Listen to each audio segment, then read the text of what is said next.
and welcome to Traditional Painting the Digital Way. This is where I teach you to paint traditionally using digital painting programs. This is part 2 of our Moonlight waterfall painting, and in this lesson we're going to cover painting the trees and the underbrush that surrounds the waterfall. If you want to see a list of all my traditional painting tools, such as my paint and the canvas and the brushes that I use, then just go ahead and check out part 1 in this series. The app that we're going to be using is Infinite Painter for Android, and the tablet that I'm using is a Galaxy Note Pro 12.2. So we're going to start by painting the distant pine trees around the waterfall, and so we want a light purple color. And so you can use dioxazine purple and add white acrylic gesso if you're painting traditionally, and maybe even throw in some burnt sienna. And for the brush, you want a number 6 flat brush, and you're going to use the chisel edge. And you use the Vince brush if you want to follow along in Infinite Painter.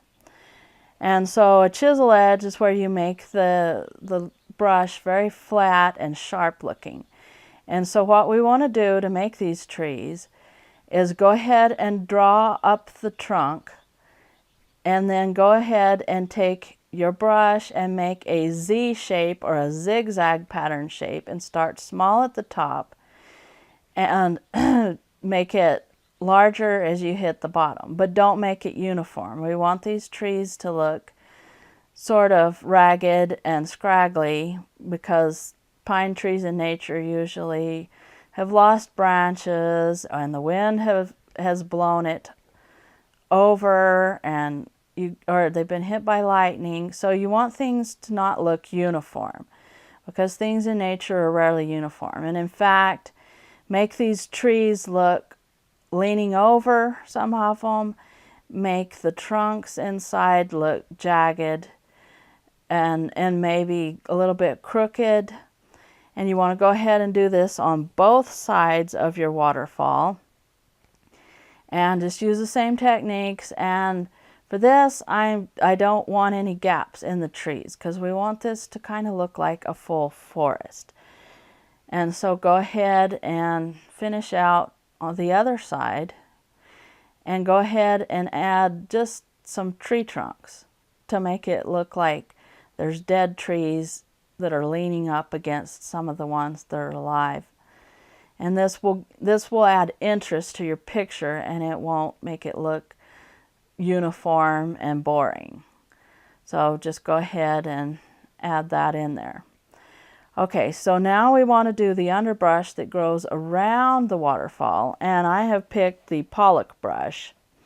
You can also take your number 8 filbert or your number 10 bristle brush if you're painting traditionally, and load your brush up with paint and just tap it on the end of your brush and lightly tap on the canvas so that it makes sort of a fluffy spread out pattern, because we want this brush to look really spread out.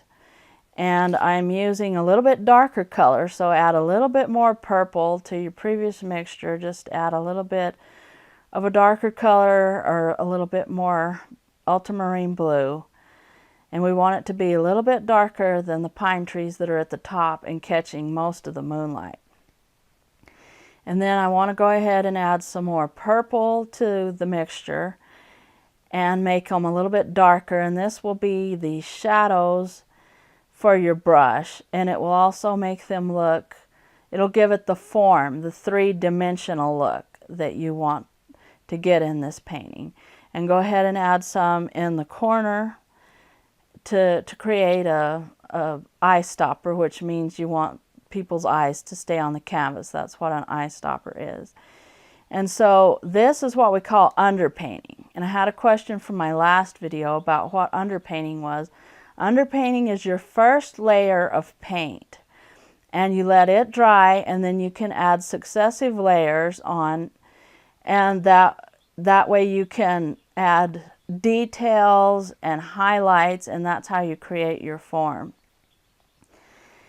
And so I want to go ahead and add a little bit more dark to the pine trees at the top. So I went and switched back to my Leo brush, and you can use the short script brush if you want to. And just go ahead and add a little bit more detail to the center of them, at the bottom, just to make them darker and give that three-dimensional form that we want. And it adds shadows too, because the moon's in front of it, the shadows are kind of going to be in the back a little bit. This is the end of part 2 of our Moonlight waterfall. And in part 3, we're going to cover underpainting the rocks and underpainting the water part of the waterfall.